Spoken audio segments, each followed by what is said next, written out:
2026 ICC টি-20 বিশ্বকাপকে কেন্দ্র করে তৈরি হয়েছে চরম এক অনিশ্চয়তা। ভারত সফরে নিরাপত্তার অজুহাতে বাংলাদেশ ক্রিকেট বোর্ড বিসিবি দল না পাঠানোর প্রাথমিক সিদ্ধান্ত জানানোর পর আজ আইসিসির বোর্ড সভায় বিষয়টি নিয়ে ভোটাভুটি হয়েছে। সভায় সিদ্ধান্ত হয়েছে, বাংলাদেশ যদি শেষ পর্যন্ত ভারতে খেলতে না যায় তবে তাদের পরিবর্তে বিকল্প কোনো দলকে বিশ্বকাপে সুযোগ দেবে আইসিসি।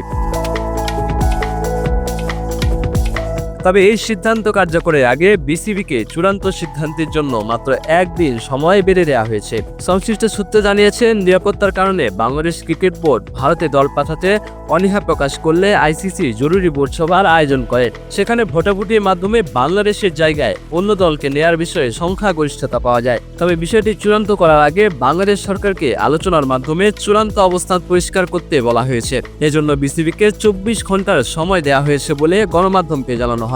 ফলে বাংলাদেশের বিশ্বকাপে অংশগ্রহণ এখন পুরোপুরি নির্ভর করছে সরকারের সবুজ সংকেত এবং আগামী একদিনের নাটকীয় সিদ্ধান্তের ওপর।